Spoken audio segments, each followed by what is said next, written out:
Good evening, folks. This is Dr. Paul. Thank you very much for tuning to our channel this evening. Today, I want to talk about opioid analgesics, and they are very useful to treat the constant severe pain. But for intermittent pain, they do not look to be much effective.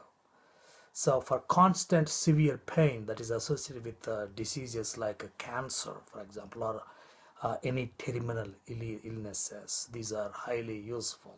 You need to have a multidisciplinary approach while using these drugs. And one thing that is very important to remember is like usual NSAIDs, they treat the inflammation, but they do not help the emotional aspect of pain. But the good thing about opioids is they can help the patient even emotionally. And that's why their use is increasing these days for terminal problems. You can give them in many forms. Nowadays we have MS content like the slow release of morphine, or oxycontin, the slow release of oxycodone, to give these medications for a long time. So there are other medications like you can give them by mouth, by rectum, and also you can give, there are transdermal patches like fentanyl transdermal system. It can be used for over long periods.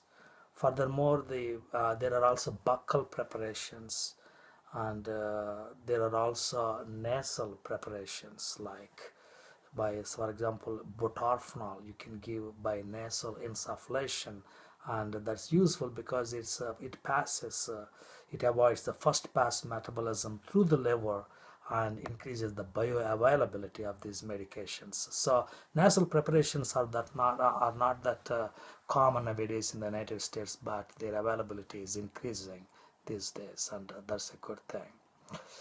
So opioid analgesics are often also used in obstetric practice, for example.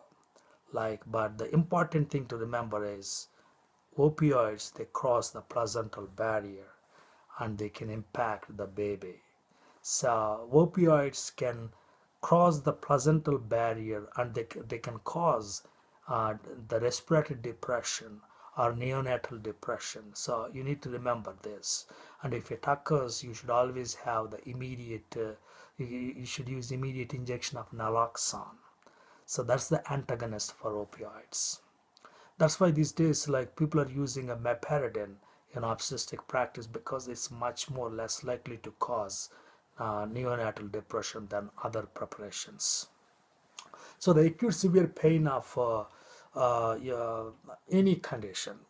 But when we treat the renal or biliary, you say there is these renal ducts and biliary tracts, and the opioids, they paradoxically can increase pain because they stimulate the tone of these tracts. So when they increase the smooth muscle tone, and they actually increase the spasms, and they can cause paradoxical increase in pain. And if that happens, you need to increase the dose of opioids to give relief to these patients. The other use is acute pulmonary edema, and the relief is produced by for example, we give morphine when there is a patient with myocardial ischemia developing acute pulmonary edema. We give morphine. Why? The morphine decreases the preload, it decreases the afterload, and as a result, patient feels better. So but still the respiratory depression is the problem. That's why sometimes you have to use like something like a diuretic like Lasix with these patients. So that's another use. And then the cough, many codeine preparations, they give relief when patients are like having severe cough. They use the guaifenesin and other non-opioid preparations and still not getting relief. Then you can use a little bit of codeine to give them relief. Then diarrhea, one of the adverse reactions of opiates is constipation. So you use that adverse reaction to treat people with diarrhea. So What happens is like opioid preparations, they slow the transit of GI system, and because they slow the transit, the fecal mass does not move much, and the water gets absorbed from the fecal mass, and it results in constipation. So if a patient is having diarrhea, these medications help. The another use is shivering. Shivering is helped by opioids, and the another application is anesthesia, and it's growing in pain management. You can give these opioids through epidural method, or you are injecting the medication in the epidural space, or even into the arachnoid space. So you give like 3 to 5 ml of morphine. If you give them like an epidural block, it helps their pain a lot. And as usual, still the patient can get respiratory depression when you use these medications in, like when you introduce these medications through a spinal injection.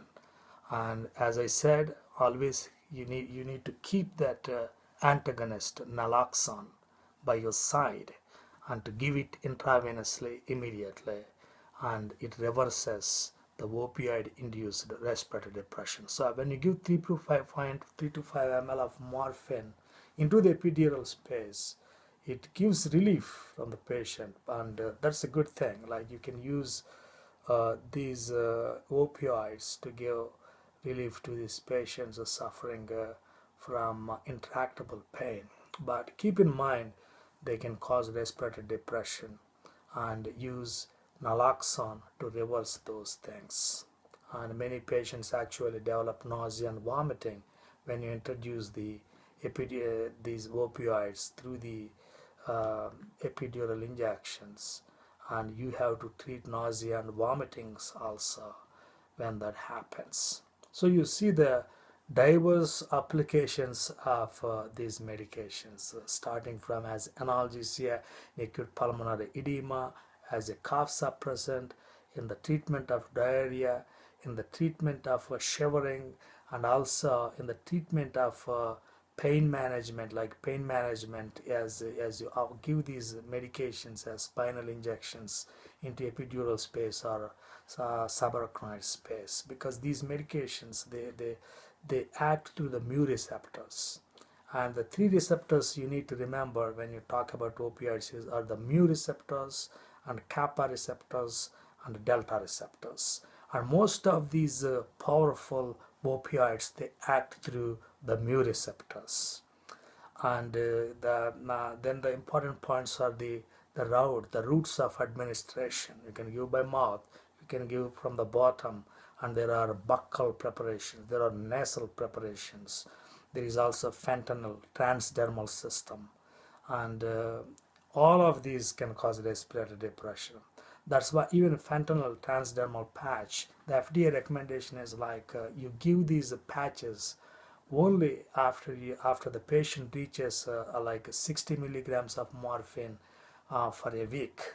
So then the patient, you are basically making patient from opioid naive to the somebody as an established opioid user in that 1 week, giving them like 60 milligrams of morphine, and at that time you are using a fentanyl transdermal system. Otherwise, if you give these fentanyl transdermal systems to an opioid naive person, that person can develop respiratory depression, and eventually could die.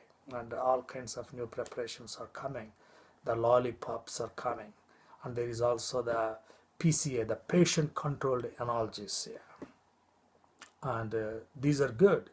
I mean, you can use it in a hospital, and the patient will have that switch, and he can push that button as much as he can, so that he can get the adequate doses of opioids into his body to get relief. And many times, I mean, if you are giving these opioids as a demand, on demand, many times patients don't get it. because sometimes even we have our own biases. This guy is using more opioids than he should, like that. And sometimes if you put on PRN, the patient wouldn't get it, because sometimes the nursing staff might think that this patient is having too much, so we are not going to give him anything. So for those kind of situations, patient control analgesia would do a big service, because patient can use this. And but you say again, just having this mission does not going to change anything when it comes to side effects and adverse effects coming from these opioids. Patient can still get respiratory depression and can kill himself. So you still need to have some respiratory devices like oxygen, and then you need to have naloxone, everything there.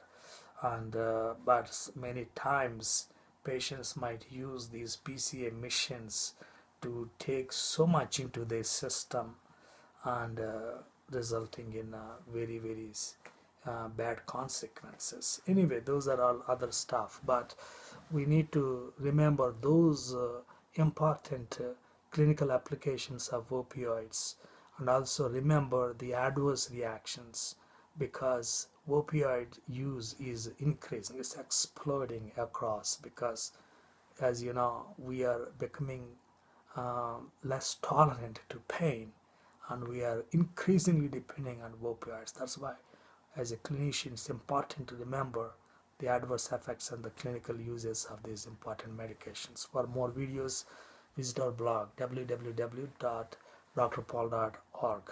That's www.drpaul.org. Thank you very much. Have a nice evening. God bless.